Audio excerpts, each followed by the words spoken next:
में JEE advance 2024 paper 2 के solutions बेहतरीन पेपर है।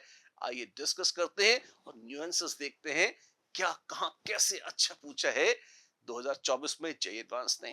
केमिस्ट्री की बात हो रही है of course, paper 2 section 1 MCQs.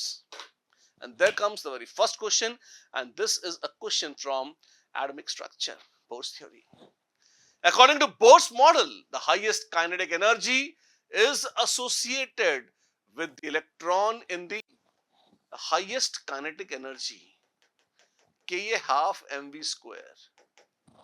तो अगर काइनेटिक एनर्जी मैक्सिमम है तो स्पीड ऑफ इलेक्ट्रॉन मैक्सिमम होनी चाहिए, और speed of electron v is v naught into Z by N.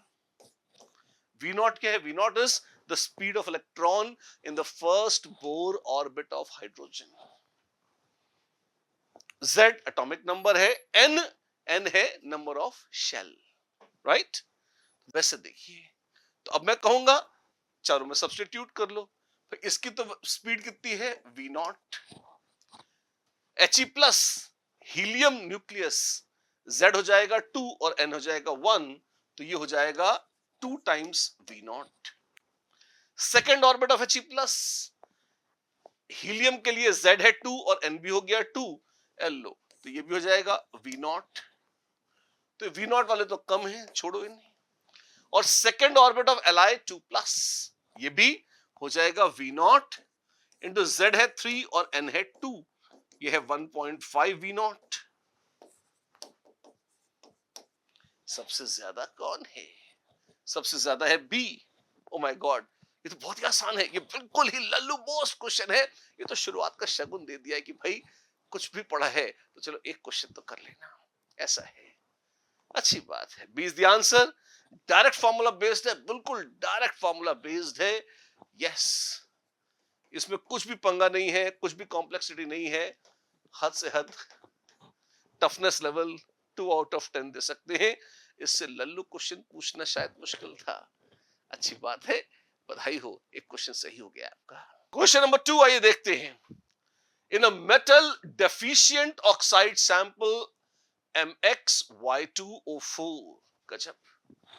ये ये अदा है बोलने की, साधारण चीज को हाई फाई बना के बोलने की। अब जब मेटल डेफिशिएंट ऑक्साइड बोला जाता है तो लगता है कि कुछ भयानक हो रहा है, और फॉर्मूला भी है M and Y are metals। M इस सेंटेंस की जरूरत नहीं है, यही बोलते कि ये फॉर्मूला है।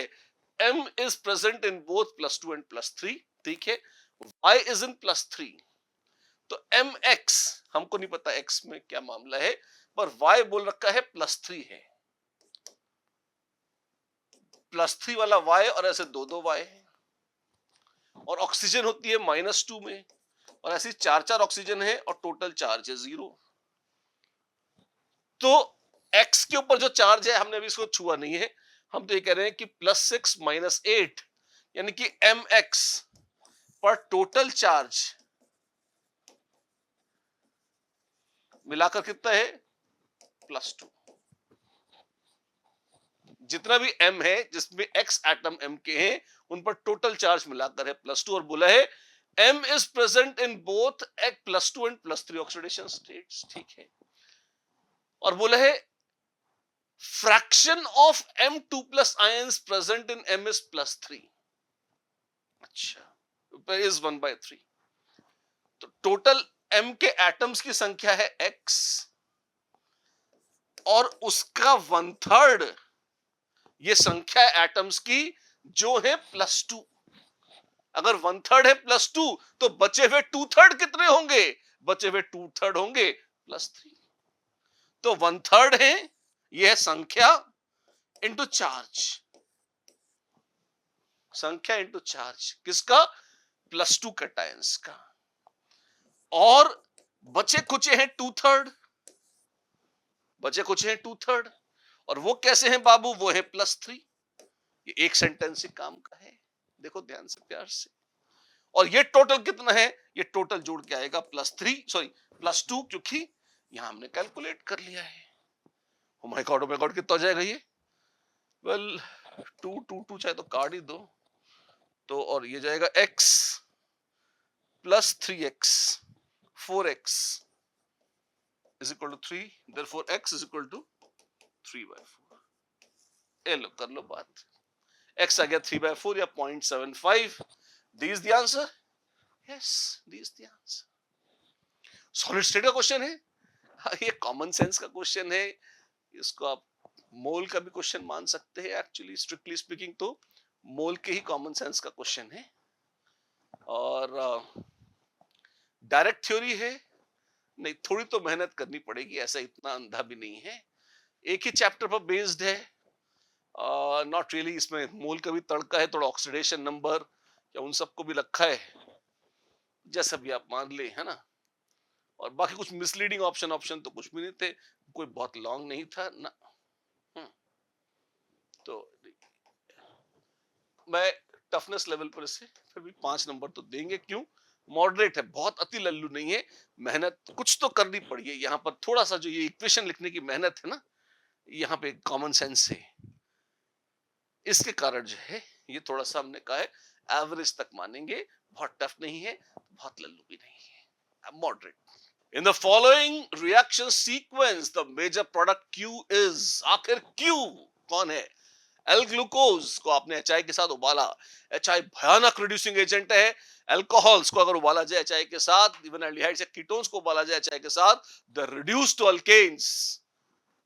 ग्लूकोज एक महान अल्कोहल है, पर मतलब OH ग्रुप बहुत सारे लगे हुए हैं, अगर ऐसा है तो सबके सब हाइड्रोकार्बन में रिड्यूस हो जाएंगे। हाँ जी, तो क्या होगा, खूब एक्सेस HI के साथ उबाला जाए तो ग्लूकोज क्या है, 6 कार्बन की चेन ही तो है जिसपे OH ग्रुप लगे हुए हैं। हाँ जी, तो ये क्या बना देगा, ये बना देगा हेक्सेन।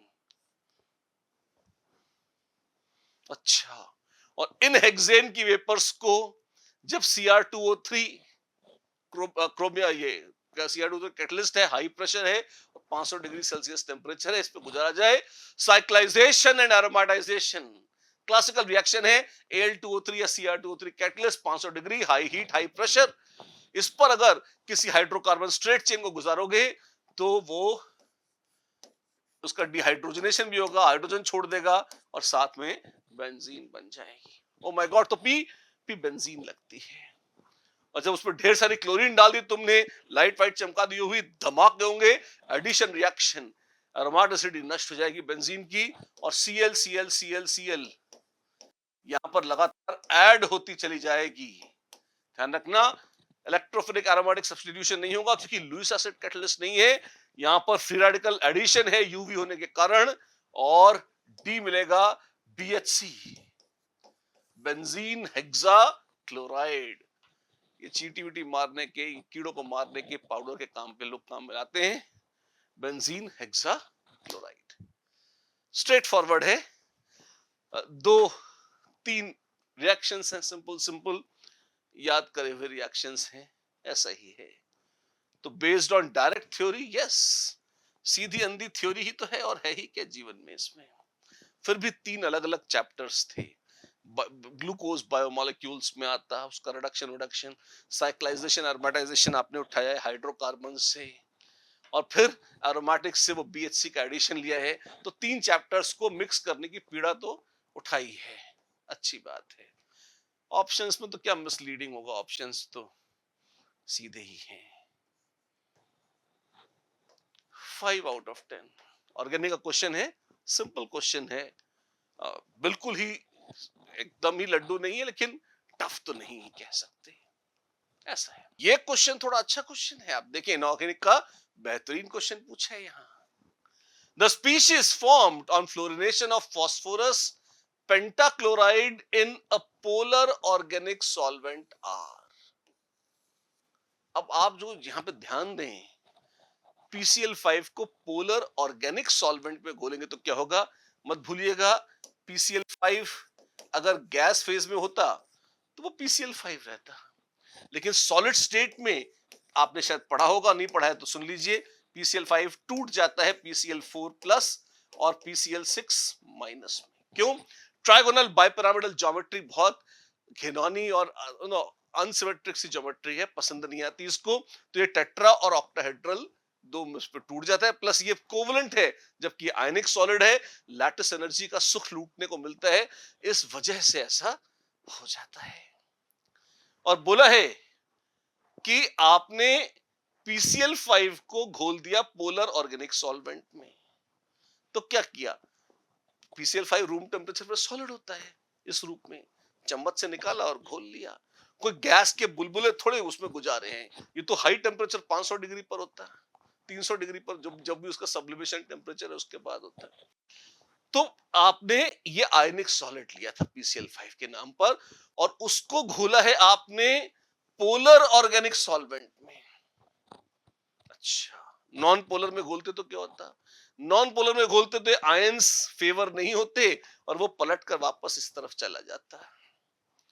लेकिन क्योंकि सॉल्वेंट पोलर है तो कटायन और एनायन के रूप में रहेगा, हां रहेगा, रहना चाहेगा। और फिर क्या किया है आपने, आपने फ्लोरिनेशन कराने की ठानी है। फ्लोरिनेशन कैसे होता है, दो तरीकों से हो सकता है, या तो फ्लोरीन के साथ आप ऑक्सीडेशन करा दें, उसको भी फ्लोरिनेशन बोलते हैं, और या F- डालकर सब्स्टिट्यूशन करा दें, उसको भी फ्लोरिनेशन कहते हैं। फास्फोरस अपनी हाईएस्ट स्टेट +5 में है।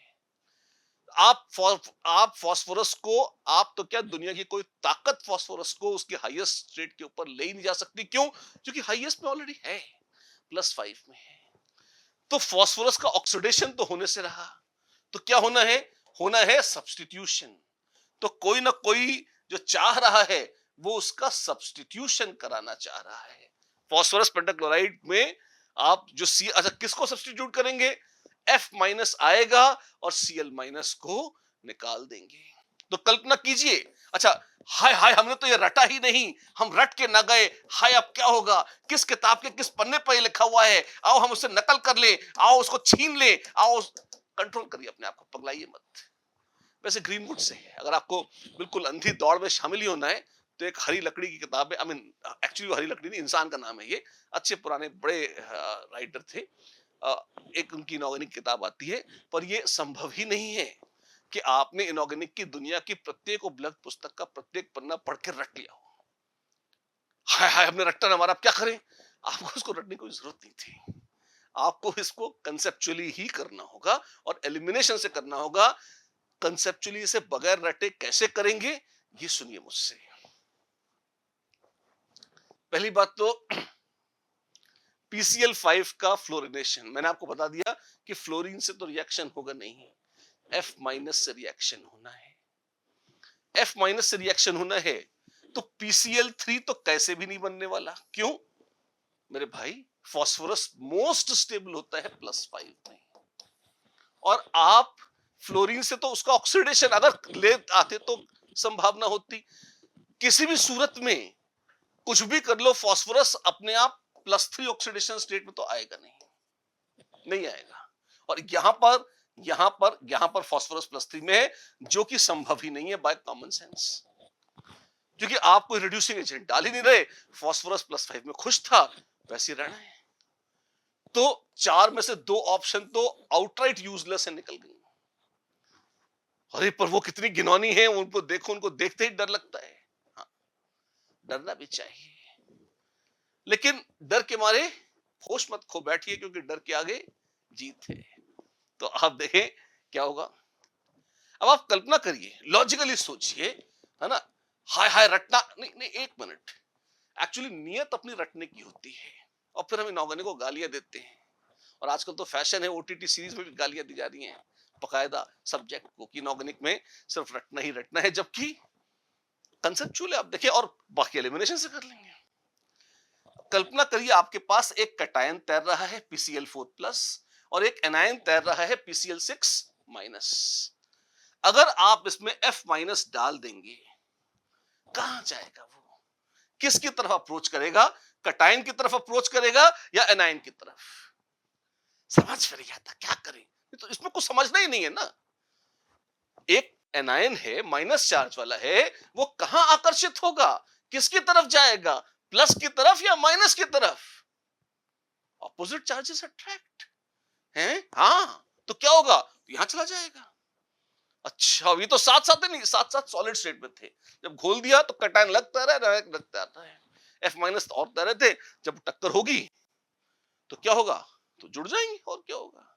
अगर जुड़ जाएंगे तो क्या होगा, जुड़ जाएंगे तो ये जो PCl4+ है इसमें F लग जाएगा, अच्छा, और ज्योमेट्री, ज्योमेट्री ये टेट्राहेड्रल था, अब वो घिनौनी ट्रायगोनल बाइपिरामिडल बन जाएगी sp3d वाली। अब आप चेक करिए कि यहां कहीं ये स्पीशीज लिखी है क्या, टिंग टड़ांग टिंग टड़ांग टिंग टड़ांग, नहीं ये तो नहीं है, और ये तो है ही नहीं, है नहीं। तो कंट्रोल करिए अपने आप को। इन्होंने ये नहीं कहा है कि ब्रह्मांड के हर स्पीशीज लिखेंगे, ऑप्शन दिए उसके हिसाब से देखिए। और क्या हो सकता है, आपने एफ माइनस तो घोल ही रखा है, क्योंकि आपको उसका क्या कराना है, सब्सटीट्यूशन कराना है, फ्लोरिनेशन कराना है। फिर से लोन पे डोनेट कर दीजिए, तो क्या बन जाएगा, PCl4F2 माइनस। कॉम्प्लेक्स बन सकता है आराम से, कोई दिक्कत नहीं है, ये ऑक्टाहेड्रल है, इसको बन के खुशी भी होगी। अच्छा, ये तो प्लस माइनस के चलते बन गया, और ये आगे इसलिए बन जाएगा क्यों, क्योंकि फास्फोरस को भी कोऑर्डिनेशन नंबर 6 रख के मजा आता है, ऑक्टाहेड्रल होने में मजा आता है, और ट्रायगोनल बाइपिरामिडल मजा नहीं आता। हाँ, ये तो कंसेप्ट ही है, बिल्कुल ठीक है। तो ये स्पीशीज तो बननी चाहिए, लॉजिकल है, ठीक है। तो कहीं दिख रही है क्या, PF4 plus PF6 minus, PCl4 plus PF6 minus, PCl4 plus PCl4F2 minus, PCl4, B option में दिख रहा है। हाँ जी, और ये आगे कटायन को लगा दिया, PCl4 प्लस तो पहले से ही था, बहुत सारे थे, दो चार तो है नहीं, लाखों करोड़ों अरबों इंटू अरबों इंटू अरबों इंटू अरबों इंटू अरबों कटायन एनायन है। उसमें से कुछ F माइनस के साथ जुड़े, कॉम्प्लेक्स बना। खुदा ना खास्ता अगर एनायन प्रेसिपिटेट हो गया कटायन के साथ PCl4 प्लस के साथ, तो आपको अलग से मिल जाएगा, और नहीं तो फिर भी कटायन ले दे के तो यही उपस्थित है, लिख दो साथ में, कोई दिक्कत नहीं है। ये वो अंश है जिसने रिएक्ट नहीं किया, और ये वो अंश है जो रिएक्ट कर गया। अच्छा, और ये सब नहीं बन सकता क्या, देखते हैं। PCl4 प्लस तो वही का वही है, क्या PF6 माइनस बन सकता है, शायद। कैसे बन सकता है, अब आप देखो, आपके पास बन गया P Cl Cl Cl Cl FF जो भी है, और फिर फॉर्मल आ जाएगा माइनस। अच्छा, लीविंग ग्रुप कौन है जो मजे से लीव कर जाता है, भाग जाता है, कौन है, Cl या F। जो लेस बेसिक है वो अच्छा लीविंग ग्रुप है, लेस बेसिक है क्लोराइड, भाग सकता है, क्यों, ज्यादा इलेक्ट्रोनेगेटिव है, इलेक्ट्रॉन सहित भाग जाएगा। तो अगर भाग गया तो क्या बनेगा, बनेगा PF2Cl3, और सॉल्यूशन में ढेर सारे F माइनस छोड़ रखे हैं आप, एक F माइनस और आ गया तो बन जाएगा PF3Cl2 माइनस, फिर से ऐसे। हाँ, ये देखो सब्स्टिट्यूशन चालू हो गया, क्लोराइड निकलने लगे और फ्लोराइड आने लगे। फ्लोराइड ना निकलेंगे ना, क्यों, अच्छे लिविंग ग्रुप नहीं है, आएंगे तो बैठ जाएंगे गुंडों की तरह है, एक बार मतलब कब्जा कर लिया तो छोड़ेंगे नहीं, ठीक है। तो एक एक करके क्लोराइड आयन निकलते जाएंगे, फ्लोराइड आयन आते जाएंगे। तो ये भी तो बन रहा है, हाईजेक क्यों ना लिखा, ये थोड़े लिखा है क्वेश्चन में कि हर स्पीशीज को लिखते ही दम लेंगे, उन्हें क्या बन रखता है, ये बन रहा है, हाँ ये भी बन रहा है, हाँ ये बन रहा है, पर ये करते करते करते करते कहां तक पहुंचेगा, तब तक जहां तक सारे के सारे Cl माइनस सब्स्टिट्यूट हो जाए किससे, F माइनस से, ऐसा। हाँ, वो कब होगा, यहां होगा, तब बन जाएगा PF6 माइनस, और कटायन तो थोड़ा बहुत जो बचा रह गया गिन लीजिए उसको। इसकी क्या गारंटी है कि बचा रहेगा, इसकी क्या गारंटी है कि नहीं बचा रहेगा, है ना। तो मतलब क्योंकि इसी में अगर वो यहां पर कटायन कोई दूसरा लगा देते कि आपने F माइनस डाला तो इसके साथ मान लीजिए K प्लस होता, अमोनियम होता, तो यहाँ K प्लस या अमोनियम लगा देते, तो हम ये नहीं कह सकते थे कि वो नहीं है, वो भी हो सकता था, पर वो नहीं बोला है, जो नहीं बोला है तो माथे नहीं आ सकते, जो है उसी में से चुनेंगे, क्या बी ऑप्शन फिजिबल है, हाँ, बिल्कुल फिजिबल, बढ़िया ऑप्शन है, कोई दिक्कत नहीं है। तो ये तो वही चीज है ना, हाँ। और ए देखिए, अब ए में ये छोटी सी प्रॉब्लम है, ये PF4 प्लस जो बोला है, ये इतना सहज नहीं है बनाना, ये ऐसा नहीं कि असंभव है, लेकिन जैसे जैसे फ्लोराइड लगते जाएंगे, मतलब आप देखोगे कि फिर क्लोराइड की बजाय जैसे जैसे फ्लोराइड लग गए हैं, वैसे वैसे उसकी टेंडेंसी फिर आगे चीजें छोड़ने की होगी नहीं, या कटायंस या एनायंस को रिलीज करने की होगी नहीं, कि माइनस चला जाए प्लस बन के रह जाए, क्योंकि फ्लोरीन ऑलरेडी इलेक्ट्रोनेगेटिव ठीक ठाक है। तो option B is much better likely as compare to option A. Why? Because of इसमें ये सेम था, तो ये तो देखना ही नहीं है। सिर्फ ये देखकर इस इसके बेसिस पर आप अपना जजमेंट ले सकते हो। सही आंसर क्या है? बी, बॉम्बे। बहुत ही बेहतरीन क्वेश्चन है, पूरी थॉट लगाने वाला, पूरे अच्छे से आपके कॉन्सेप्ट्स को निचोड़ लेने वाला। और जई ने मतलब फॉर अ चेंज इनऑर्गेनिक का अच्छा क्वेश्चन पूछा है, खुशी हुई देखकर। किसका चैप्टर चैप्टर कौन सा है इसका? चैप्टर केमिकल बॉन्डिंग है, और ऑफ कोर्स कॉमन सेंस है। कॉमन सेंस, हाँ, डायरेक्टली था ना, ना इतना अंधा नहीं था। More than one chapters. Organic solvent, polar organic solvent आपको ऑर्गेनिक से आने चाहिए, और आपको ये ऑफ कोर्स पता होना चाहिए कि अगर पोलर है तो उसमें चार्ज प्लस माइनस रहना फेवरेबल है, रेडिकल्स फेवरेबल नहीं है, या न्यूट्रल स्पीशीज इतनी फेवरेबल नहीं है। तो लूजली स्पीकिंग मेनली तो वैसे केमिकल बॉन्डिंग ही है, पर फिर भी थोड़े बहुत दूसरे चैप्टर्स के कॉन्सेप्ट ऐसा नहीं है कि बिल्कुल नहीं है। मिसलीडिंग ऑप्शंस, हम मिसलीडिंग तो बड़े ऑप्शंस थे। लॉन्ग स्टेटमेंट तो नहीं, लेकिन हाँ विचार तो काफी करना पड़ेगा। मोटे मोटे तौर पर I would say toughness level में आईआईटी एडवांस के स्तर को देखते हुए इनऑर्गेनिक में टफनेस लेवल पे I will give this question 10 on 10। अरे तो डायरेक्ट रट्टा है। हाँ, अगर आप विकिपीडिया हैं, अगर आप साक्षात चैट जीपीटी स्वयं बन चुके हैं इंसान के रूप में, यदि आपने दुनिया भर की सारी पुस्तकों का एक एक पन्ना रट लिया है, तो आप रट के भी इसे उगल सकते हैं, ऐसा नहीं है। फिर तो आप कुछ भी रट के उगल सकते हैं। लेकिन ये इस सेंस में बड़ा खूबसूरत क्वेश्चन है कि ये लॉजिकल है, और लॉजिकल, और उसमें भी मतलब लॉजिक से, एलिमिनेशन से और कंसेप्ट से, इन सबको कंबाइन करके आप इसे सही कर सकते हैं। ये खासियत है इसकी। बेहतरीन क्वेश्चन, एडमायर करने लायक। An aqueous solution of hydrazine is electrochemically oxidized by oxygen, thereby releasing chemical energy in the form of electrical energy.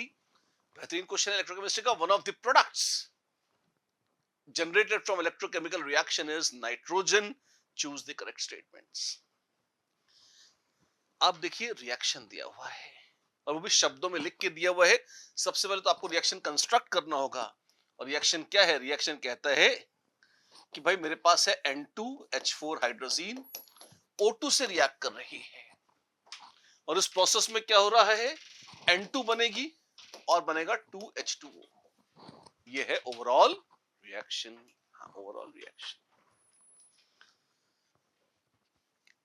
इसको इलेक्ट्रोकेमिकल तरीके से कराया गया एक इलेक्ट्रोकेमिकल सेल में, ऐसा बोला जा रहा है। ऑप्शंस देखिए। OH minus ions react with hydrogen at anode, blah blah blah. अब एनोड कैथोड के रिएक्शन लिखने हैं। बहुत बेसिक कंसेप्ट का क्वेश्चन है, अच्छा और फंडामेंटल क्वेश्चन है, रट्टे पर बेस्ड नहीं है। रिएक्शन बिल्कुल नया है, जो किसी भी गाइड में, टेक्स्ट बुक में इधर उधर लावारिसी में अवेलेबल नहीं है। अगर आपको गिवन रिएक्शन से एनोड कैथोड के हाफ रिएक्शन लिखने की प्रैक्टिस नहीं है, ये आपसे नहीं होगा। और सच तो ये है, जितने भी आपके जेई सर्कल्स हैं, उनमें कोई इस काम को कराता नहीं है।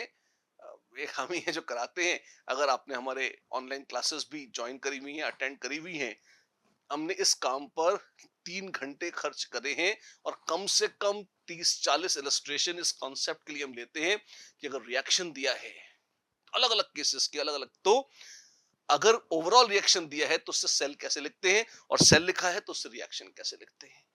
इलेक्ट्रोकेमिस्ट्री की जान है ये, और इसको जो लोग खा जाते हैं, क्योंकि किताबों में साफ साफ लिखा नहीं होता, हल्की सी संकेत देके निकल जाते हैं, तो बच्चों को इसको ढंग से न कराने के कारण इलेक्ट्रोकेमिस्ट्री हमेशा टफ लगती है। I am very happy to say कि जो हमारे विद्यार्थी थे, they found this question very easy. और कैसे, आइए एक बार करके देखते हैं। एनोड कैथोड में स्प्लिट कर लीजिए। एनोड, एनोड पे होगा ऑक्सीडेशन, हाइड्रोजन ऑक्सीडाइज हो रही है, और ऑप्शंस में हिंट है कि बेसिक मीडियम की चर्चा है, तो हम बेसिक मीडियम में बैलेंस करेंगे। दे रखा है हाइड्रोजन है, और दे रखा है N2 बन रही है, ठीक है। बैलेंस करिए, -2 से 0, एक नाइट्रोजन है 2, तो 2 ने 4 इलेक्ट्रॉन छोड़े हैं, और बैलेंस करने के लिए 4 OH माइनस और 4 पानी। खत्म कहानी, खत्म कहानी। ये एनोड था। और कैथोड क्या होगा? कैथोड पे O2 का हो रहा है रिडक्शन।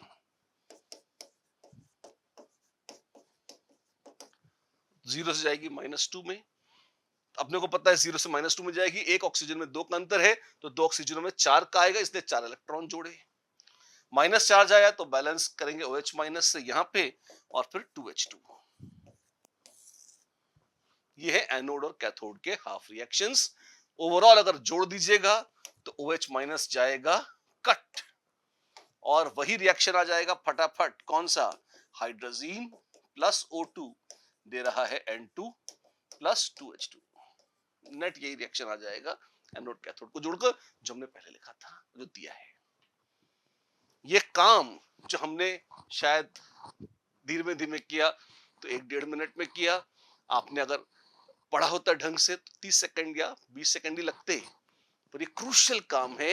ये बिल्कुल रूट कॉन्सेप्ट है इलेक्ट्रो का, लगभग हर जगह मिसिंग होता है। अब देखिए options. OH minus ions react with hydrogen at anode, सच है, to form N2 and water, releasing 4 electrons to anode, बिल्कुल सही, सही। At the cathode, hydrogen breaks into N2 and nascent hydrogen. ये nascent hydrogen बहुत फर्जी कॉन्सेप्ट है। Solution में चल रहा है, चार्जेस आएंगे, H प्लस आएगा, OH माइनस आएगा, nascent hydrogen कहां से आ रही है? नॉनसेंस, बकवास है, हमें तो नहीं आ रही कहीं। C, at cathode, molecular oxygen gets converted to OH minus, सही बात है। और D, oxides of nitrogen are major byproducts of electrochemical process. Oxides of nitrogen कहीं दिख तो रहे नहीं है, बकवास। सही उत्तर क्या है? AC, A and C। वैसे भी गर्मी बहुत है, AC चलेगा तो अच्छा लगेगा। AC चल रहा है, बिल्कुल ऐसे ही चल रहा है। कैसा क्वेश्चन था? बेहतरीन, बिल्कुल रूट, कंसेप्चुअल, नया, कहीं से नकल किया हुआ नहीं था। रिएक्शन भी फ्रेश लिया, आता है तुरंत होगा, और नहीं आता है कितना भी सिर पटक लो, नहीं होगा, नहीं होगा, नहीं होगा। खूबसूरत क्वेश्चन। कितने टफनेस लेवल में मैं इसे 9 आउट ऑफ 10 दूंगा। क्यों? नॉवेल्टी का भी हिस्सा है इसमें, ये बहुत ज्यादा बच्चों ने इसे किया नहीं होगा। सही, अच्छी बात यही है कि कंसेप्ट टेस्ट हो जाता है। अगर आपने सही किया है, आपने निश्चित रूप से समझ के पढ़ा है इलेक्ट्रो। आइए अब देखते हैं ऑर्गेनिक केमिस्ट्री का एक दिलचस्प क्वेश्चन। दिलचस्प क्वेश्चन क्यों? बड़े लोग बड़ी बातें पर बड़ी बड़ी बातों में कभी कभी छोटी छोटी बातें हो जाती हैं। कैसे? आइए देखते हैं। पहले पढ़ते हैं, फिर देखेंगे, रहस्य से पर्दा उठाएंगे। क्या है? The options with correct sequence of reagents for conversion of P to Q is R.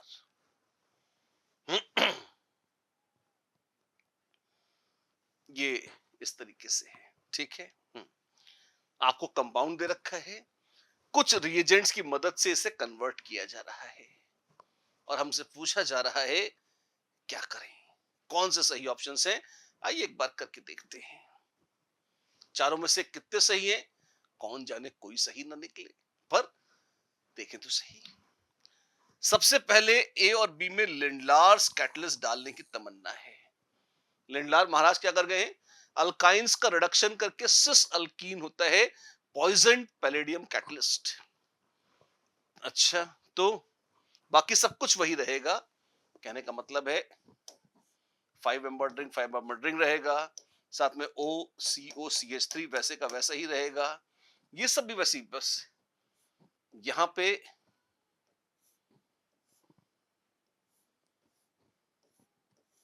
जो अल्काइन था वो अल्कीन बन जाएगा और सिस अल्कीन बनेगा, ठीक है।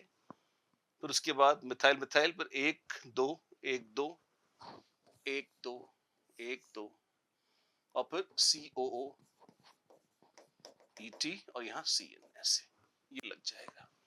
ये लिंडलार्स कैटलिस्ट डालने का फल है, मतलब कैटलिस्ट के साथ हाइड्रोजन पार्शियल रिडक्शन। फिर ए ऑप्शन में एसेंशियल टू HCl डाल दिया है। एसेंशियल टू HCl एक्चुअली होता है dry HCl followed by water कायदे में। इससे होता क्या है? ये साइनाइड्स या नाइट्राइल्स को एल्डिहाइड्स तक रिड्यूस करने के काम में आता है। सच तो ये है SnCl2 और ड्राई HCl पानी के बगैर डालेंगे तो रिडक्शन होके इमीन बनता है, IMINE, अमीन C डबल बॉन्ड N होता है जिसमें, और जब बाद में उसमें पानी डालते हैं तो इमीन की अपने आप हाइड्रोलाइसिस हो जाती है और उससे एल्डिहाइड बन जाता है। पानी डाला तो नहीं है पर अंत में रो पीट के डाल ही दिया है, तो हम कह सकते हैं कि चलो ठीक है जो भी है। तो जो लिखा है, बड़े लोग हैं, सोच समझ के बोलना चाहिए क्योंकि मुकुटमणि है JEE एडवांस तो मैं मान लेता हूं जो लिखा है वही है, फालतू बातें नहीं है। अगर ये है तो फिर हमें यहाँ इमीन मिलना चाहिए, और खुदा ना खास्ता अगर बिल्कुल you know low level board की तरह उन्होंने सो रट्टा मार रखा है कि एक आध रिएजेंट खा भी जाओ बच्चा मन से जोड़ देगा, तो पानी भी डलवा लीजिए बाद में, एक साथ नहीं, पहले essential to dry HCl followed by water होता है। उससे क्या होगा, उससे ये होगा कि जो साइनाइड है ये बन जाएगा एल्डिहाइड, राजू बन गया जेंटलमैन। ठीक है, फिर क्या कर रहे हैं, फिर वो NaBH4 डाल रहे हैं, फिर H3O प्लस। NaBH4 क्या करेगा, कीटोन को रिड्यूस करके अल्कोहल बना देगा। एक मजे की बात बताऊं, अगर यहाँ पानी नहीं डाला है आपने तो ये NaBH4 इमीन का कुछ नहीं बिगाड़ पाएगा। अगर पानी नहीं डाला है तो यहां पर जो इमीन बना था, साइनाइड था, वो बन जाएगा C डबल बॉन्ड N, इस तरह से।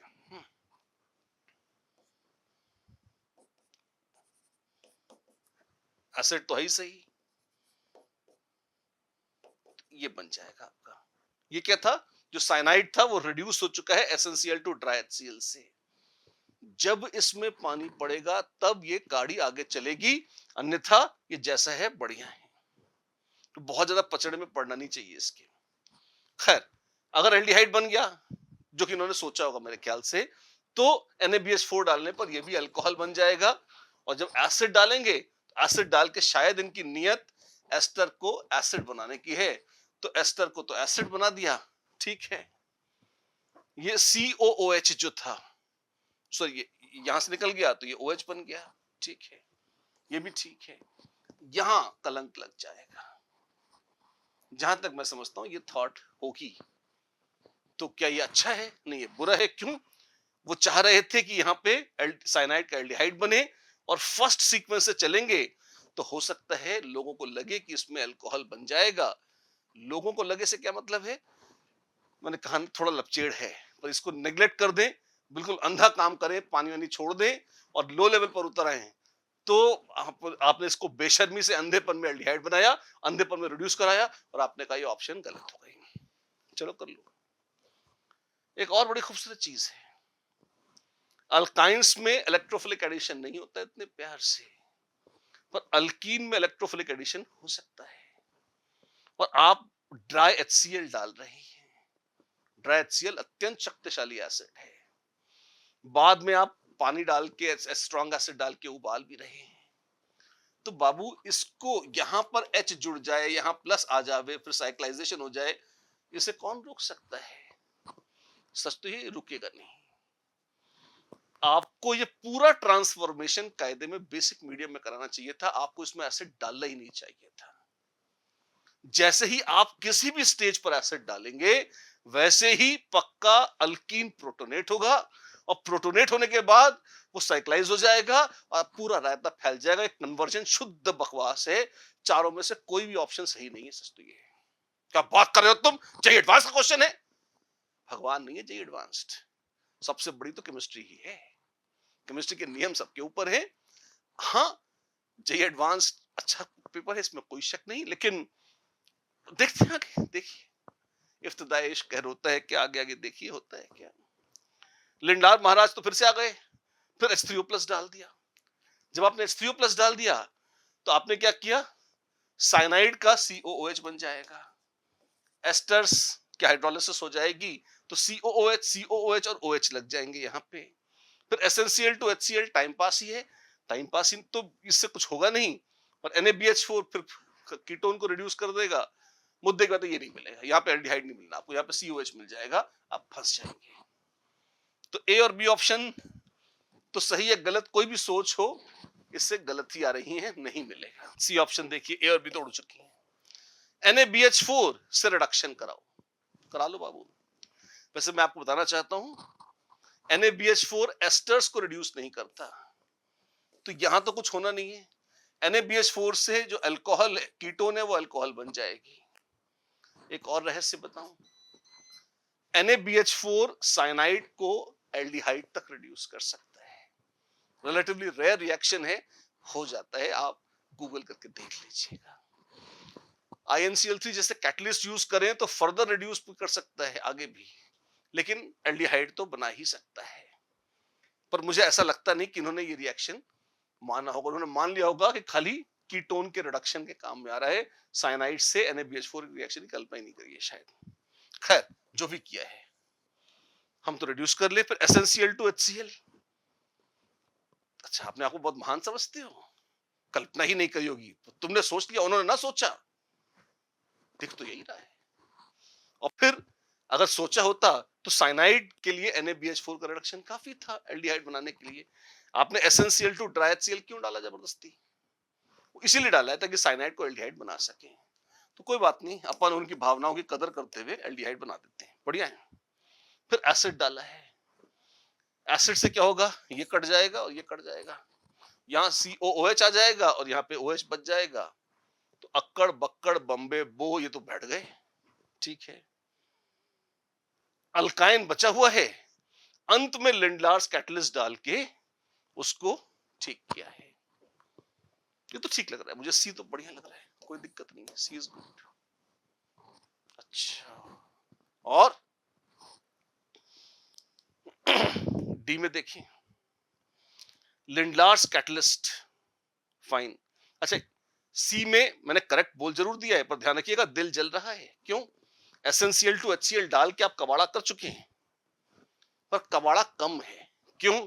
इसलिए क्योंकि जब तक अल्काइन है, अल्काइंस बहुत मोटिवेटेड नहीं होते इलेक्ट्रोफिलिक एडिशन के लिए। तो इसलिए आप चाहे तो चलो कह सकते हैं कि ठीक है, ऑल्दो ट्राइएचसीएल अच्छा रिएजेंट था, पर एक खून माफ अगर ऑप्शन चुननी ही है, आइडियल केस में कोई एसिडिक रिएजेंट नहीं लेना चाहिए था, लेना ही नहीं चाहिए था, पर ले लिया है, कुछ चुनना है, इसके चलते हमने सी चुना है। डी को देखते हैं, लिंडलार महाराज को निमंत्रण भेज चुके हैं, तो अल्कीन बना लिया है। अल्कीन बनाते आपने बदतमीजी कर ली, रायता फैला दिया, पहले अल्कीन बनाया और बाद में एसिड डाला। अब रोकोगे कैसे उस अल्कीन पर H+ के एडिशन को? क्यों? अरे भाई, सबसे पहला रिएक्शन अल्कीन में तो यही पढ़ाते हो ना तुम, अल्कीन के ऊपर HCl का एडिशन। तो यहां नहीं दिख रहा, यहां वो नहीं हो रहा एडिशन, सर हो तो रहा है, पर क्या करें? हम ये करें कि लोगों ने डी भी ऑप्शन दी है, पर जो दे रखा है, वैसे तो ABCD सारी बहुत सुंदर ऑप्शंस नहीं है, पर फिर भी अंधों में काना राजा सी है। क्यों? एक कॉन्सेप्ट कि अल्काइंस पर इलेक्ट्रोफिलिक एडिशन रिएक्शन थोड़े से कठिन होते हैं, इतनी स्पीड से नहीं होते, अच्छे से नहीं होते, तो लिंडलार को अंत में डाल के अल्काइन को अल्कीन बनाओ, ठीक लगता है। अदरवाइज तो बाकी सारे कबाड़ा ही हैं। पॉपुलर आंसर इसका जो सब जगह डोल रहा है वो है CD, पर इसका सही आंसर कायदे में होना चाहिए सिर्फ C, D होना नहीं चाहिए केमिस्ट्री के हिसाब से, और ईमानदारी वाली केमिस्ट्री के हिसाब से तो कोई भी नहीं होना चाहिए, पर एक चुनना ही है तो C चुन लेंगे, वो कम गलत है CD चुनने से। ऐसा है। क्वेश्चन को रेट करना है, कैसे करेंगे? आओ देखते हैं। डायरेक्ट फॉर्मूला तो नहीं था, मोर देन 1 चैप्टर्स भी थे, मिसलीडिंग ऑप्शंस ऑफ कोर्स थी, लॉन्ग स्टेटमेंट भी था। ओवरऑल 7 दूंगा 10 में से। वैसे बहुत टफ क्वेश्चन नहीं था अगर वो एरर न करी होती, पर हाँ अगर इतना सोचवाएंगे दिखवाएंगे तो यस, क्वेश्चन अच्छा ही कहूंगा मैं, क्वेश्चन खराब नहीं है, ऑल्दो थोड़ा सा ओपन एंडेड है। अगर केमिस्ट्री की समझ अच्छी है तो आपको कुछ बुरा जरूर लगेगा इसको देखकर, खटका भी लगेगा कि ये चारों ही कन्वर्जन है तो घटिया वास्तव में, पर कोई बात नहीं, घटिया पर भी जी लेंगे, अपने को तो नंबर चाहिए। The compounds having hydroxide linkage is R। बड़ा सीधा सा क्वेश्चन है, वैसे इसको दो तरह से कर सकते हैं, दो तरह से कराओगे जी हाँ, एक अंधा और एक बढ़िया। कैसे? एक तो तरीका सीधा साधा है कि आपने स्ट्रक्चर बना लिए, लिख दीजिए H2S2O7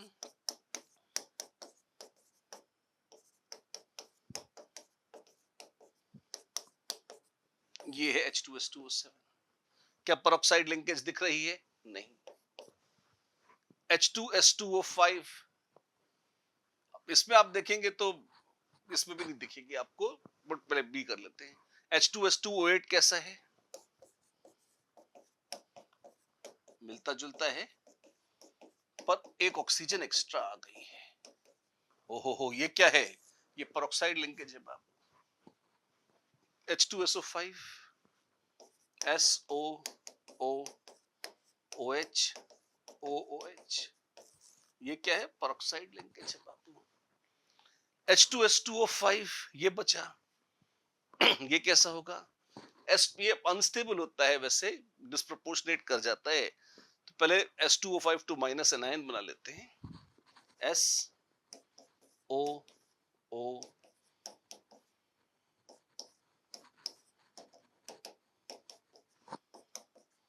टॉटोमरिक स्ट्रक्चर्स होते हैं वैसे तो, लेकिन दोनों में से कोई एक तो ये जिसमें SOS है, कहीं कहीं SS लिंकेजेस भी देखने में आती हैं, पर मुद्दे की बात है peroxide कहीं नहीं है। आंसर्स इसके बड़े आसान हैं, BD। केमिकल बॉन्डिंग में मल्टी सेंटर्ड मॉलिक्यूल्स का क्वेश्चन है, मल्टी सेंटर्ड स्पीशीज का। आपने कहा था एक और तरीका है, हाँ है। कैसे? आप एक काम करिए, इनमें सबका ऑक्सीडेशन नंबर निकाल लीजिए। आपको मान लीजिए स्ट्रक्चर बनाने नहीं आते, मैं एक दूसरा बिल्कुल अलग मेथड बता रहा हूं। आपको मान लीजिए इनके स्ट्रक्चर बनाने नहीं आते, फिर क्या करेंगे? आप तो ब्लाइंडली इनके ऑक्सीडेशन नंबर निकालिए। जैसे H2S2O7 में हाइड्रोजन है +1 इंटू 2, सल्फर को मान लीजिए X, और ऑक्सीजन है -2 इंटू 7। ऑक्सीजन को पूरी बेशर्मी से -2 मानिए और सॉल्व कर लीजिए। टोटल 0 चार्ज है, X कितना आ जाएगा? सॉल्व करिए, आ जाएगा +6। ठीक है। सल्फर का ग्रुप कौन सा है? 16। 16th ग्रुप में हाईएस्ट ऑक्सीडेशन स्टेट कितनी होती है? +6। आ रही है, आ रही है, ठीक है। तो इसमें कोई peroxide लिंकेज नहीं। हाईएस्ट है उसके नीचे आ जाए तो कोई peroxide लिंकेज नहीं है। बी देखिए, H2S2O8, +1 वाली हाइड्रोजन 2 बार है, सल्फर Y मान लीजिए, ऑक्सीजन -2 है, सॉरी, और ऐसी 8 है। अच्छा, तो Y कितना आ जाएगा? +7। सल्फर का ऑक्सीडेशन नंबर +7 आ गया? नहीं, हाईएस्ट ही +6 होता है, तो +7 तो हो नहीं सकता, तो कुछ गड़बड़ है। हाँ, अगर हाईएस्ट से ज्यादा आने लगे तो इसका मतलब peroxide लिंकेज है।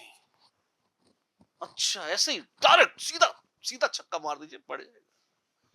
कॉन्सेप्ट क्या है इसमें? रट रखा है।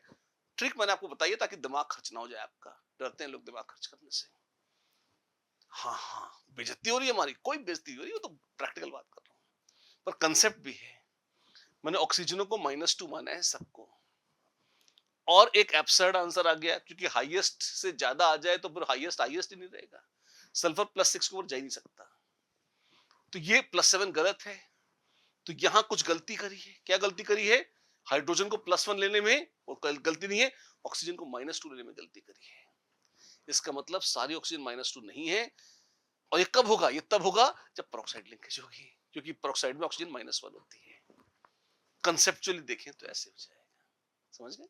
ये ऐसे H2S2O5 कैलकुलेट कर लीजिए, +1 इंटू 2 प्लस 2Z -2 इंटू 5 बराबर 0, तो Z कितना जाएगा? -8 4, कर्म की नहीं। ऐसे ही इसमें सल्फर को कैलकुलेट करिए, +8 आ जाएगा। तो peroxide लिंकेज है? हाँ है, क्योंकि सल्फर ना 7 है ना 8, सल्फर +6 ही है इनमें, पाप ऑक्सीजन के अंदर है, इसलिए peroxide लिंकेज है। बगैर स्ट्रक्चर बनाए भी मैंने आपको दूसरा तरीका बना दिया। ऑक्सीडेशन नंबर से भी प्रेडिक्शन कर सकते हैं peroxide लिंकेज का, कमाल है। और चाहे तो केमिकल बॉन्डिंग के स्ट्रक्चर से कर लीजिए, जैसे चाहे कर लें, दोनों इंडिपेंडेंट मेथड से। क्या डायरेक्ट थ्योरी या फॉर्मूले पे बेस्ड है ये? हाँ, अगर स्ट्रक्चर रट लिए तो डायरेक्ट ही हो सकता है, बिल्कुल। एक ही चैप्टर है, एक ही चैप्टर है, कोई मिसलीडिंग ऑप्शन है कुछ भी नहीं है। आसान क्वेश्चन है, पर फिर भी हाँ, पेरोक्साइड लिंकेज पढ़ी तो होनी चाहिए आपने। मैंने दूसरा जो ऑक्सीडेशन नंबर के थ्रू सॉल्यूशन दिया वो बड़ा स्मार्ट सॉल्यूशन है, वो आपको और कहीं नहीं मिलेगा शायद, है ना। लेकिन फिर भी इतना बुरा नहीं है, अपन मतलब 4 नंबर तो दे ही सकते हैं 10 में से। टफनेस इंडेक्स है ये तो मॉडरेट से थोड़ा सा इजी क्वेश्चन है और सीधा क्लास नोट से। अगर अपना ऑनलाइन कोर्स आपने किया हुआ है तो बोर्ड पे सारे स्ट्रक्चर हमने बनाए, आपने बनाए हैं, उन्हीं में से आए सीधे। और अगला जो क्वेश्चन है हमारा, देखने में तो सरफेस केमिस्ट्री का है, लगभग मोल पर ही आधारित है। कैसे, आइए देखते हैं।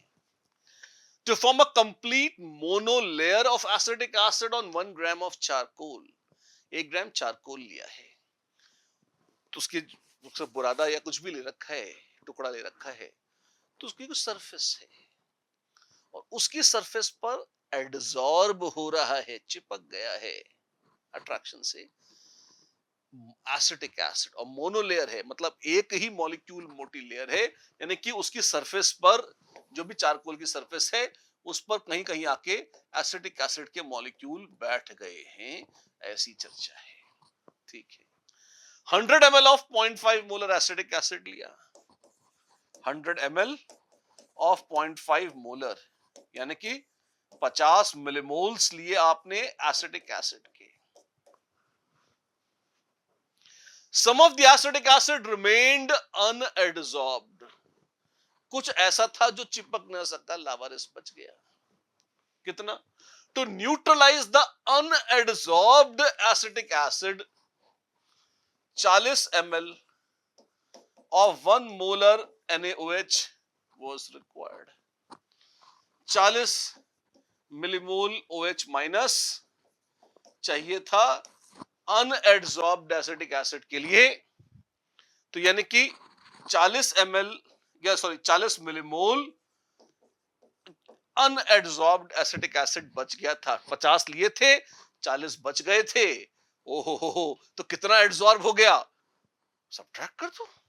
50 थे, 40 बच गए, तो कितने खर्च हो गए, कितने चिपक गए, कितने एडसॉर्ब हो गए, 50 माइनस 40 यानी कि 10 millimole acetic acid, 10 millimole acetic acid हो गया था एडसॉर्ब। इतना ड्रामा किया मुफ्त में। If each molecule of acetic acid occupies इतना surface, value of P is, ये सब क्या हो गया, आगे देखो। Use given data, surface area of charcoal इतने मीटर स्क्वायर पर ग्राम, और चारकोल कितना है बेशरम 1 ग्राम, तो सरफेस एरिया ऑफ चारकोल कितना है, 1.5 इंटू 10⁻² मीटर स्क्वायर पर ग्राम इंटू 1 ग्राम, यानी कितने meter square surface area charcoal का। और इस पर बैठे हैं कितने, 10 मिलीमोल एसिटिक एसिड, कितने मॉलिक्यूल, 10 इंटू मिली का मतलब 10⁻³ और मोल कितना है, मोल है 6 इंटू 10⁻23। कितना हो गया बाबू, ये हो गया 6 इंटू 10⁻21 मॉलिक्यूल्स। इतने मॉलिक्यूल्स हैं एसिडिक एसिड के और टोटल एरिया है इतना। और मान लो हर मॉलिक्यूल का, if the each molecule of acidic acid occupies इतना एरिया, फिर तो कहना ही क्या, कर डालो बाबू। उतने हैं मॉलिक्यूल 6 इंटू 10⁻21 और हर एक ने एरिया घेरा है P इंटू 10⁻⁻23 मीटर स्क्वायर, और वो होता है कितना, वो होता है इतना, 1.5 है, 6 मत मान लेना, ये 150 है, तो टोटल एरिया है 150 मीटर स्क्वायर, कॉमन है, तो P कितना हो जाएगा, ये हो जाएगा 150 अपॉन 6 इंटू 10⁻², नॉट बैड, 2500।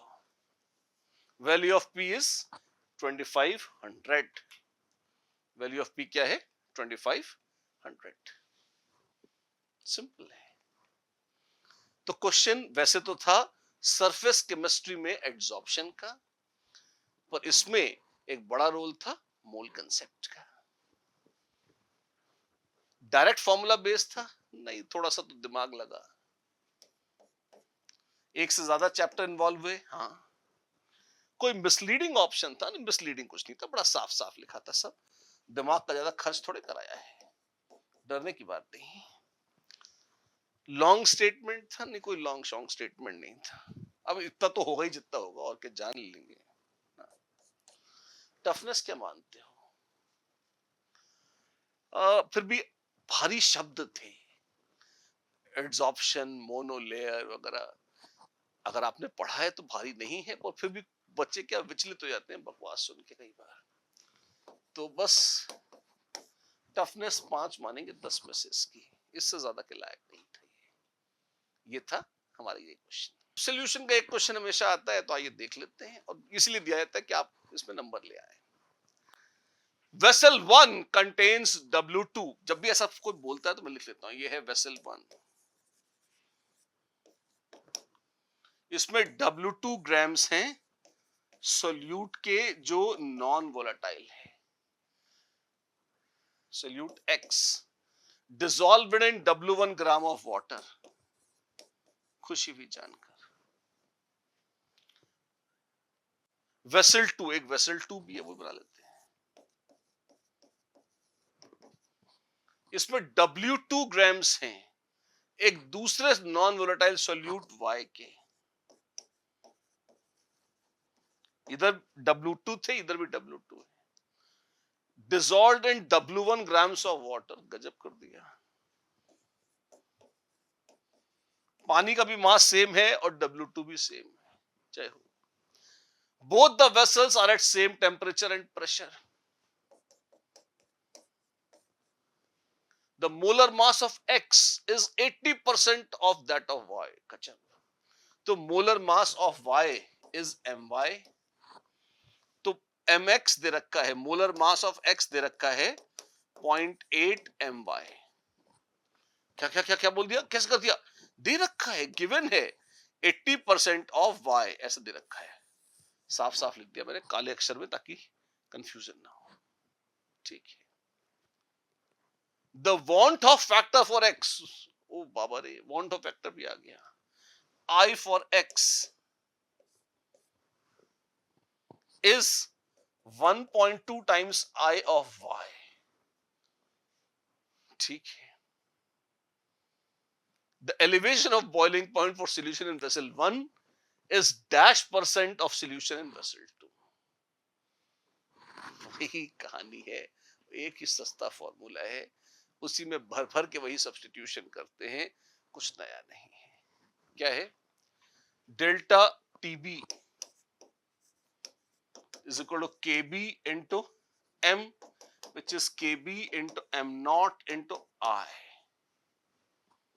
और m naught है मोलालिटी, मोलालिटी क्या है? Moles of solute divided by mass of solvent in kg। तो ये 1 के लिए m naught 1 I1, x के लिए m naught x Ix, ऐसी y के लिए m naught y Iy।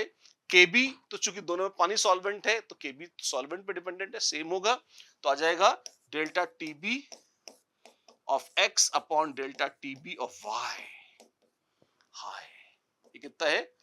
m naught of x upon m naught of y into Ix upon Iy।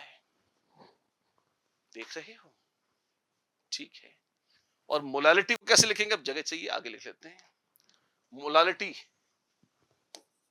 Is moles of solute. Moles of solute कैसे निकालूंगा? बोला है W2 ग्राम है सोल्यूट के, W2 divided by ये ग्राम है, m naught of x is this much upon molar mass of x divided by mass of solvent in kg, W1 grams बोला है तो इंटू 10⁻³ kg इंटू Ix। ये आ गया, डिवाइड भी किया है m naught y से, जो है W2 upon My divided by W1 into 10⁻³ kg, cut जाएगा ये IY। क्या गंद है ये, जो भी है, तो आ जाएगा molality of X upon molality of Y। Sorry, इसको छोड़ दो, ये मोलालिटीज का रेशियो कितना आ जाएगा, ये आ जाएगा My अपॉन Mx, बस इतना आ जाएगा। अब इसको उधर सब्स्टिट्यूट करते हैं, हाँ बिल्कुल, तो ये हो गया My by Mx into Ix upon Iy। Now My upon Mx है 10/8, ये है 10/8 into Ix upon Iy, Ix upon Iy है 1.2, तो ये रेशियो आ गया 12/8 या 1.5। तो delta TB of X upon delta TB of Y is 1.5,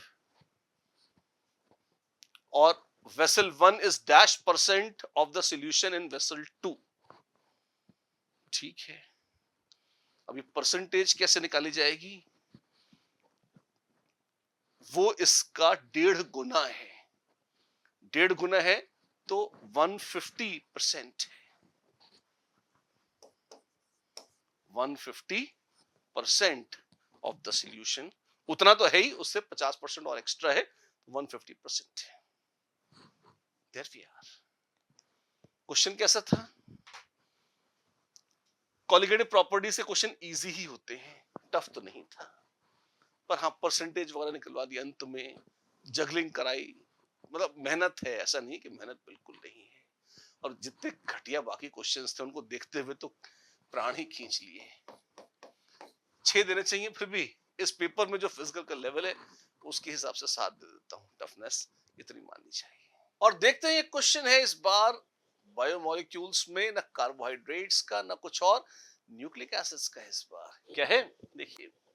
for a double strand DNA one strand is given, adenine, guanine, thymine, cytosine, और हमेशा pairing अगर आपको याद हो तो adenine always pairs with thymine and guanine always pairs with cytosine.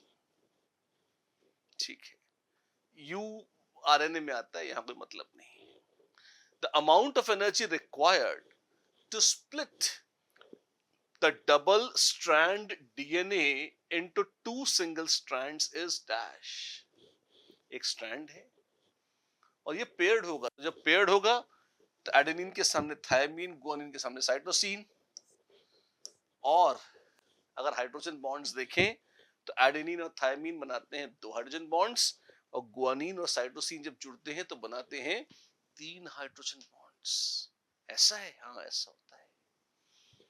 तो 80 bonds कितने हैं, गिनो, जितने ए या टी हैं, 1 2 3 4 5 6 7, तो ऐसे ऐसे 7 केसेस हैं, तो 14 ये बॉन्ड्स हैं, और average energy for 80 pair base is 1 kilo calorie पर मोल। तो 14 किलो कैलोरी तो लगेंगे बाबू एडेनिन थायमिन को तोड़ने में। गुआनिन साइटोसिन का क्या है, कितने हैं, 1 2 3 4 5 6 हैं, और हर एक में 3 बॉन्ड्स हैं, 6 3 18, और हर एक मांगता है 1.5 किलो कैलोरी। कहां का, यहां लिखा है गुआनिन साइटोसिन, यू की जरूरत नहीं, टाइम पास के लिए दे रखा है। हाय हाय, टोटल कितने लग गए, हाय हाय मत करो जोड़िए, कितना आ जाएगा, ये आ जाएगा 41 किलो कैलोरीज चाहिए इनको, पर मोल चाहिए, सॉरी, इनको दोनों स्ट्रैंड्स को सेपरेट करने के लिए। इतना सा क्वेश्चन था। कैसा था, टफ था, इजी था, मॉडरेट था, बायोमोलिक्यूल्स में थोड़ा सा इनोवेटिव रेंज में चला गया जेई, अच्छी बात है। मतलब उन्होंने एक न्यूमेरिकल क्वेश्चन बायोमोलिक्यूल से पूछा, आपको हाइड्रोजन बॉन्ड्स की संख्या पता होनी चाहिए थी, एडेनिन थायमीन के साथ पेयर करता है, गुआनिन साइटोसिन के साथ करती है, ये पता होना चाहिए था, और कैलकुलेशन की बेसिक कॉमन सेंस होनी चाहिए थी। ओवरऑल क्वेश्चन अच्छा है, कुछ इंफॉर्मेशंस आपको इसमें चाहिए, उसके बगैर ये नहीं होगा। तो बायोमोलिक्यूल्स का एक क्वेश्चन न्यूक्लिक एसिड्स का, टफनेस लेवल पर हम 7 आउट ऑफ 10 देंगे। क्यों? जेई का रेगुलर क्वेश्चन नहीं है, जेई ने हल्का सा नया तड़का लगाया है। उस सेंस में अगर रूटीन में इस तरह के क्वेश्चन आते होते तो शायद हम इसको 4 या 5 से ज्यादा न देते। पहली अपीयरेंस है, इस बात के 7 दे रहे हैं आउट ऑफ 10, अच्छी बात है। A sample initially contains only U-238 isotope of uranium, ठीक है। तो T बराबर 0 पे एक सैंपल था जिसमें खाली U-238 था। वक्त बीता, U-238 डिके करके लेड 206 बना रहा है, तो इसमें अब है U-238 प्लस इसमें है lead 206, while the rest of it remains undisintegrated। बीच में कुछ बना ही नहीं, उन्होंने कहा एक झटके में यही बना और कुछ ना बना। वाह, गजब ठा दिया। When the age of the sample is P into 10 raised to 8 years, the ratio of mass of lead 206 to that of U-238 is found to be 7. The value of P is, बहुत standard question है, as of ore निकालने वाला, basic radio activity जो kinetics का subset है उसका question है, बिल्कुल भी टफ नहीं है। क्या होगा? n बराबर n naught e raise to minus lambda t, basic formula है एक्सपोनेंशियल डिके का, या n नॉट by n is e raised to lambda t, ln n naught by n is lambda t, और लैम्डा होता है 0.693 by t half।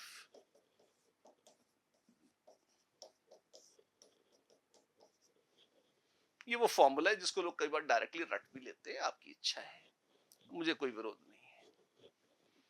आधी उम्र दे रखी है, इतनी है, ठीक है। अभी n नॉट बाय n कैसे निकालोगे बाबू? n नॉट क्या, इनिशियली कितने एटम्स थे, किसके? U-238 के, और n क्या है, कितने न्यूक्लियाई बचे टाइम t के बाद। अपने को न्यूक्लियाई की संख्या नहीं, मास का रेशियो दिया हुआ है, लेड और यूरेनियम का है 7, तो mass of led by mass of U-238 is 7/1। Moles का रेशियो कितना होगा निकाल सकते हैं, moles of 206 by moles of 238, moles is mass by molar mass, mass by molar mass,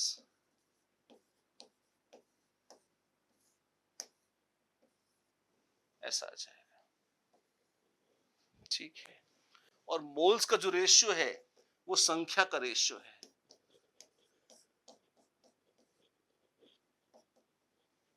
मास का रेशियो था 7/1, तो 7 इंटू 238 अपॉन 206, ये है टाइम टी का रेशियो, ये यूरेनियम है और ये लेड है। जितने लेड के न्यूक्लियाई हैं, जितने लेड के एटम्स हैं, वो इनिशियली सबके सब यूरेनियम थे। तो डू यू सी कि जितने एटम्स हैं लेड के प्लस जितने हैं यूरेनियम के एट टाइम टी, ये बराबर है एन नॉट के, जो कि जब डिके नहीं हुआ था तब ये लेड वैसी की वैसी यूरेनियम थी। अच्छा, तो ये एन नॉट है, जी हाँ, तो फिर कंपोनेंट डिविडेंडो लगा दें, बिल्कुल लगा दो, क्या हो जाएगा?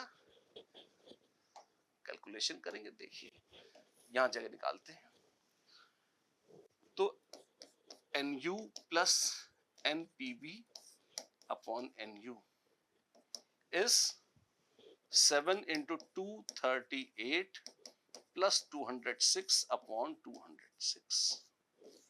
हाँ बाबू, ये है, which is nothing but N nought by N. Wonderful, आ गया एन नॉट बाय एन, इतना है। तो L N N nought by N, page पलटेंगे ताकि कैलकुलेशन कर सके। तो L N N nought by N आ गया एल एन 7 इंटू 238, यही था ना,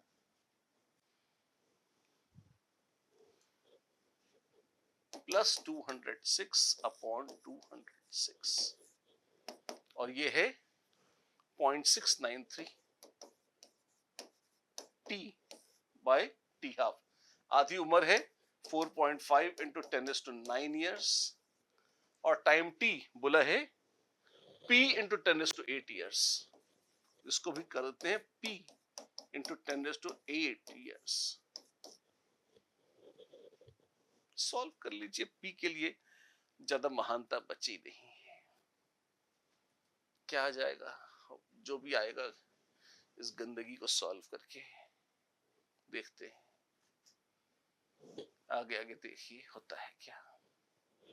तो p is 45 upon 0.693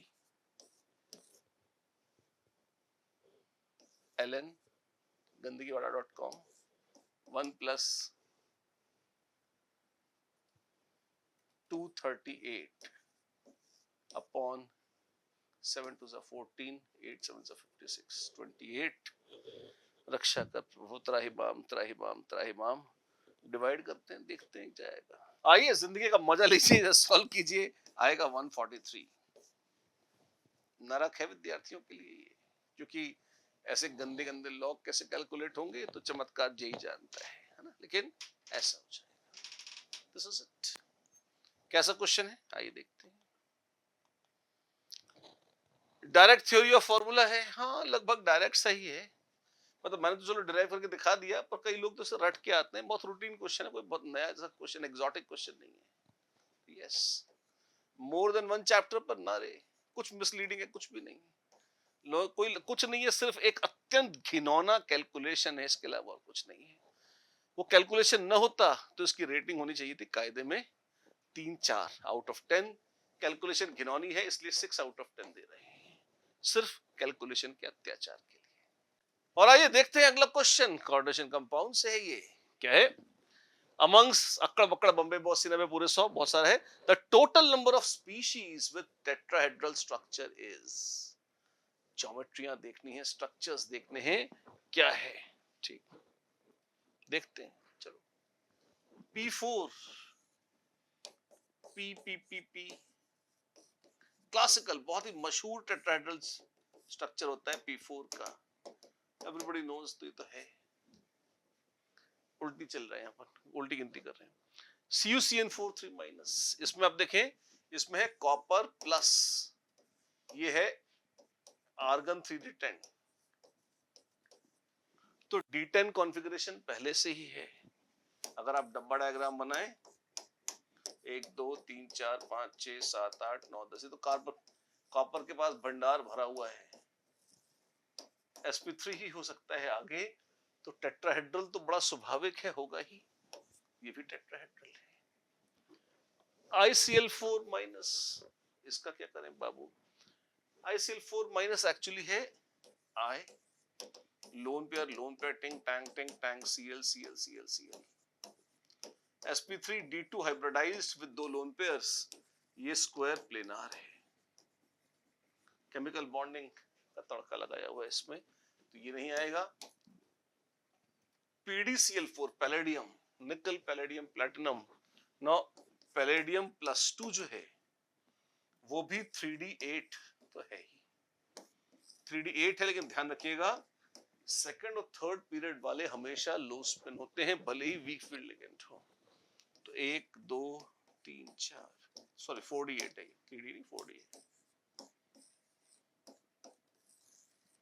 DsP2 square planar है, जी हाँ स्क्वायर प्लेनार है, मार्केट के बाहर हो गया। PCl4+ क्लासिकल sp3 है, और ये भी टेट्राहेड्रल है। XzF4 sp3d2 है, इसी के जैसा है, और वो भी स्क्वायर प्लेनार है, तो ये भी नहीं चलेगा। ये तो कर लिया हमने। कितने निकले? 1 2 3, 3 निकले हैं टेट्राहेड्रल और अभी 2 बाकी है। CO CO whole thrice NO। NO ध्यान रखिएगा ट्रिपलेट डोनर होती है कि दोनों ही 3-3 इलेक्ट्रॉन दे देती है। तो अगर एक इलेक्ट्रॉन CO पे, मान लो CO खुद कैसी है, CO का ऑक्सीडेशन नंबर है 0 कोबाल्ट का, तो कोबाल्ट है आर्गन 3d8 4s2। और अगर NO से एक इलेक्ट्रॉन मिल जाए, सॉरी क्या कर रहा है, 3d7 4s2, ये निकल लिख गया गलती से।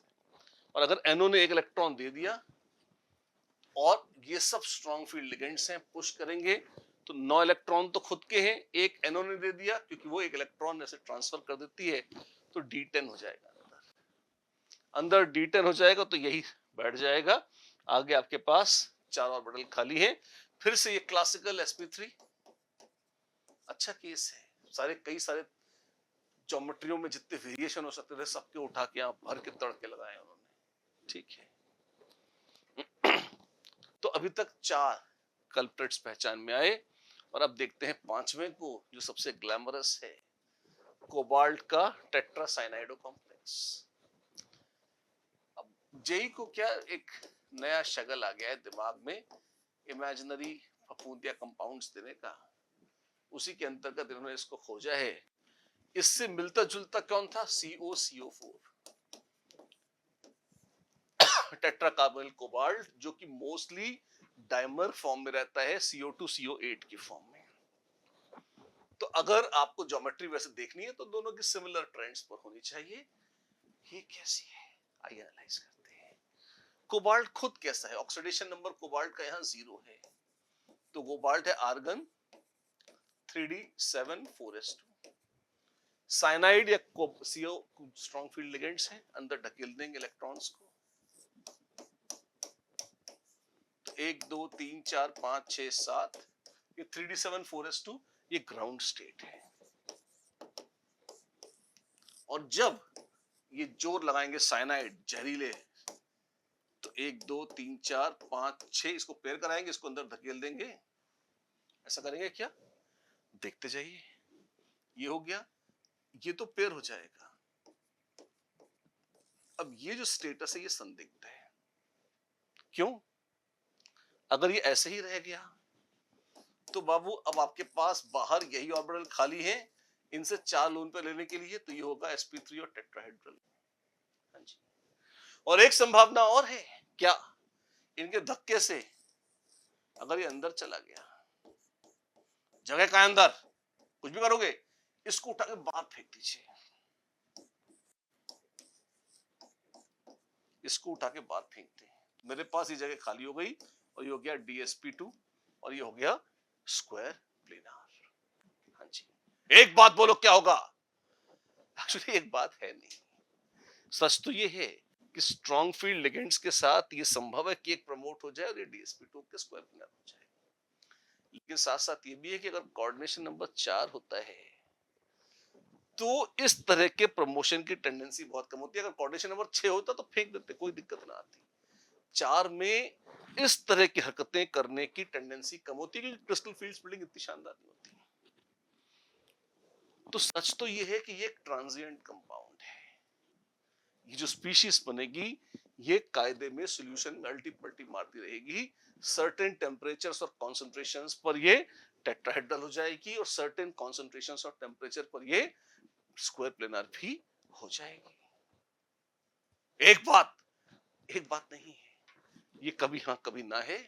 इनमें 4 हां हैं, तो 4 या 5 अगर ये स्क्वायर प्लेनार हो जाएगी तो 4 सही में तो ये कंपाउंड देना नहीं चाहिए था। आप बहुत भान समझते हैं, हाँ समझते हैं, ऐसे बात नहीं करनी चाहिए, लेकिन अब आप बच्चों का एग्जाम दे रहे हैं, कोई बलि का बकरा थोड़े बना रहे हैं। वो केसेस जिनका आपको एक्सपेरिमेंटल डेटा नहीं मिलता सुविधा से, कहां से करेगा विद्यार्थी? लेकिन खैर, सबके मनोरंजन के लिए ढूंढ ढांड के जो मैं लाया हूं वो बता रहा हूं। ट्रांजिएंट कंपाउंड है, दोनों ही शो करता है।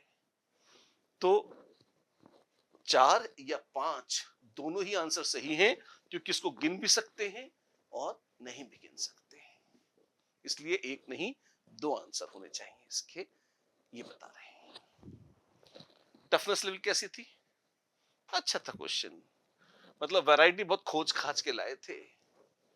कोऑर्डिनेशन कंपाउंड का क्वेश्चन है, थोड़े बहुत केमिकल बॉन्डिंग के भी कंपोनेंट्स हैं इसमें, 7 देंगे 10 में से। ऑल्दो एक ट्रांजिएंट कंपाउंड डाल दिया तो 8 भी दे सकते थे, पर चैप्टर आसान है, मन नहीं करता ऐसा देने का, 7 ही बहुत है टफनेस के लिए। आइए अब करते हैं ऑर्गेनिक का एक बड़ा दिलचस्प question. An organic compound P having molecular formula C6H6O3, C6H6O3 ये कंपाउंड है P, gives ferric chloride test। इसका मतलब इसमें एक फिनोलिक या इनोलिक हाइड्रोजन है, and does not have intramolecular hydrogen bond, no intra H bonds, ठीक है। The compound P reacts with 3 equivalents of NH2OH to produce oxime Q। अद्भुत है, ये कौन हो सकता है? C6H6O3 अगर आप देखें, इसका इंडेक्स ऑफ हाइड्रोजन डेफिशिएंसी कितना है? 4। अगर IHD 4 है, इसका मतलब ये तो बेंजीन जैसा लग रहा है या बेंजीन का डेरिवेटिव लग रहा है। सच से देखा जाए तो अगर बेंजीन रिंग बना लें IHD 4 तो उसमें सेटिस्फाई हो जाएगा। 3 ऑक्सीजन लगानी है, कहां लगाएंगे? इंट्रा नहीं है तो दूर दूर लगा लो ऐसे, शायद आपको याद हो और नहीं हो तो मैं याद दिला दूं। एक OH लगता है तो फिनॉल बढ़िया है, अगर 2 OH भी लग जाते हैं तो इनॉल का टॉटोमरिक फॉर्म भी सिग्निफिकेंट हो जाता है, और 3 ये तो फ्लोरोग्लूसिनॉल है, ये इनॉल की बजाय एक रीजनेबल कॉन्सेंट्रेशन में टॉटोमरिक फॉर्म में भी रह लेती है। दोनों रहेंगी, ये भी रहेगी और ये भी। इसके चलते क्या होता है, क्योंकि कुछ अंश इनॉल का है, फिनॉल का FeCl3 का फिनोलिक टेस्ट दे रही है, और क्योंकि ये टॉटोमर भी बना रही है और ये नेग्लिजिबल नहीं है, तो 3 कीटोनिक ग्रुप्स हैं, तो 3 कीटोनिक ग्रुप्स NH2OH के साथ 3 जगह ऑक्साइम बना सकते हैं। क्या दे देंगे? कौन सा ऑक्साइम का स्ट्रक्चर होगा? मैं आपके आनंद के लिए इसको बना के दिखाता हूं। देखिए, यहां NOH, यहां NOH और यहां भी NOH, ये इस तरह का ऑक्साइम क्यू बन जाता। बढ़िया क्वेश्चन है, मतलब दिमाग लगा दिया, अच्छा लगा। फिर यहां तक की चर्चा करिए।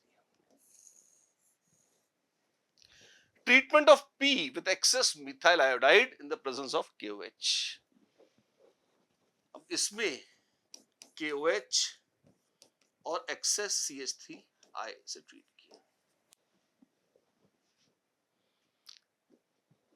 has R as the major product, ठीक है, क्या कर लोगे?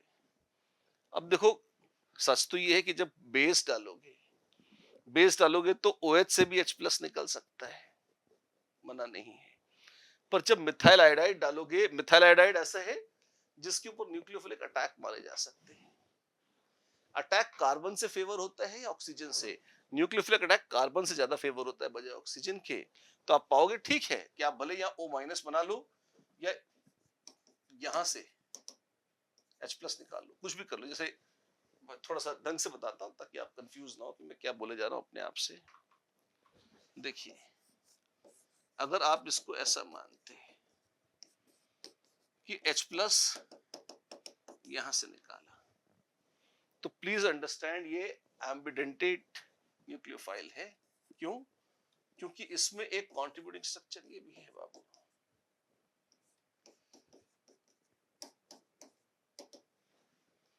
तो जब ये CH3 आए पर न्यूक्लियोफिलिक अटैक करेगा तो ऑक्सीजन के through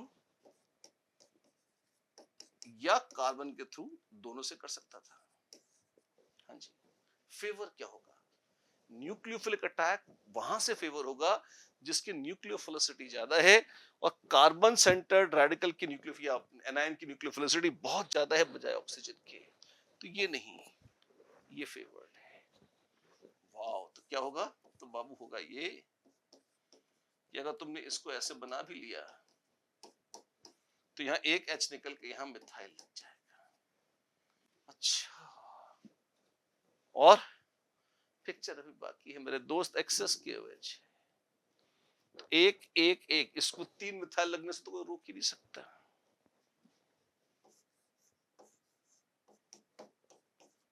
O minus O minus O minus और मिथाइल मिथाइल भी तो हो ही जाएगा।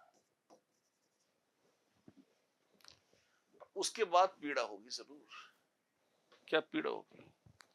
उसके बाद ये जरूर होगा कि अब जो है क्या फर्दर सब्स्टिट्यूशन करें, क्योंकि अब तो 6 पे सब्स्टिट्यूट आ गए। अब एक्सेस CH3 आए है, तो क्या ये संभव है कि CH3 आए पे ऑक्सीजन अटैक करे, या फिर से ये टिंग टड़ांग करके यहां आ जाए कार्बन आयन और यहां से अटैक कर दे?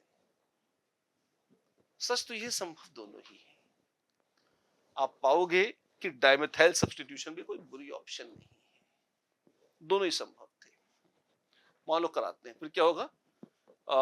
डाइमेथाइल, जैसे यहां पर मिथाइल मिथाइल मिथाइल लगा दो, उसमें बुरा क्या है? बहुत ही घिनौनी वाली स्टेरिक हिंड्रेंस। ऑक्सीजन पे मिथाइल लगा दो, ठीक है, उसमें भी कुछ बुरा है, थोड़ी सी बुराई है। क्या बुराई है उसमें? थोड़ी सी जो बुराई है वो ये है कि भाई आपने लेस न्यूक्लियोफिलिक ऑक्सीजन से अटैच कर दिया है। पर हाँ, अच्छा ये है कि वो स्टेरिकली उतना हिंडर्ड नहीं है। कुछ भी करोगे 3 और 3 6 मिथाइल, इतनी ही माया है, ये लगेंगे। फिर क्या है? Reaction of R with excess isobutyl magnesium bromide. Grignard reagent को बुला के लाए हैं, गुंडागर्दी के लिए बुलाते हैं ग्रिग्नार्ड को normally. Followed by treatment with acid gives S as the major compound. ठीक है, ग्रिग्नार्ड ना कभी कभी हाइड्राइड डोनर के तौर पर रिडक्शन में भी काम आता है। थोड़ा रेयर सा रिएक्शन है, पर बोल देते हैं इसको ऐसे। देखिए,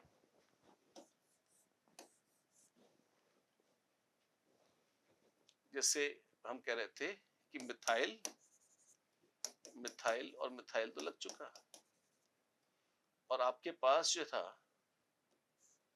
मान लीजिए O माइनस और यहाँ आपने एक O ऐसा,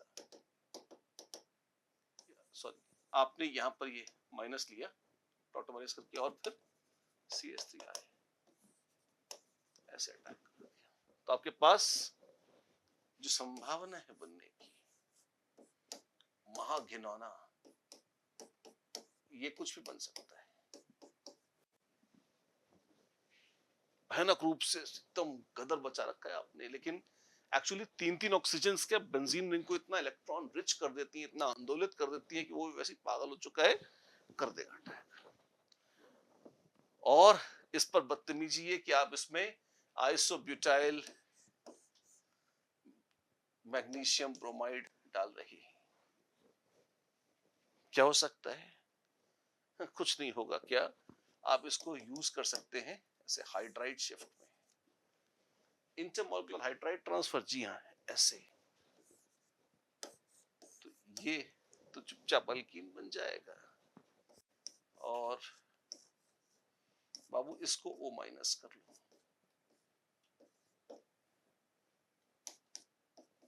ऐसे। फिर H3O प्लस डाला है तो OH OH OH लगा लो। कितने मिथाइल ग्रुप हैं? 2 2 4 2 6। तो आंसर क्या आएगा? 6। गलत है, 6 आएगा। 6 is the answer. Yes, 6 is the answer. इसमें अगर आप कंफ्यूज भी हो जाए, अगर आपको लगे कि लॉजिकली इतनी हिंड्रेंस, वैसे हो सकता है ये, पर इतनी हिंड्रेंस खराब है, तो भी कोई बुरी बात नहीं। आप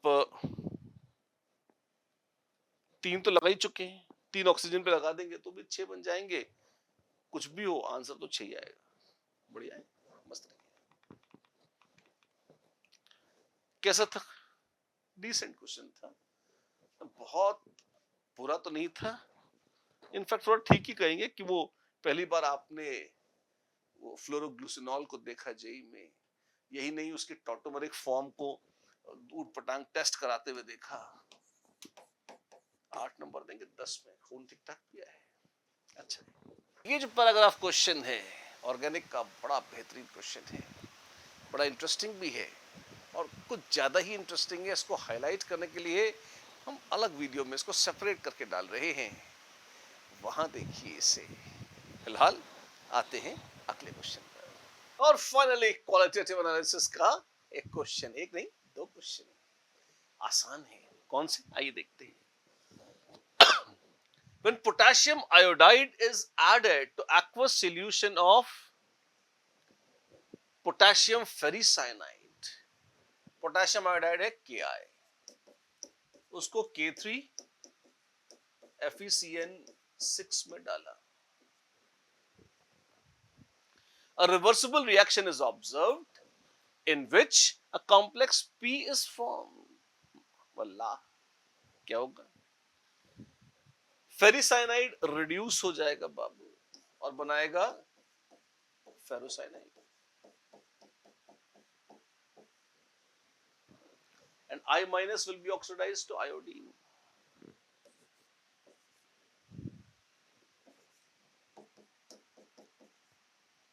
ये है रिएक्शन। आयोडीन बाद में I3 माइनस वगैरह बना ले, उसकी जरूरत नहीं है। कॉम्प्लेक्स P is formed, इसकी बात हो रही है। In a strongly acidic medium, the equilibrium shifts completely towards P. और एसिड डालेंगे तो इधर आ जाएगा। क्यों?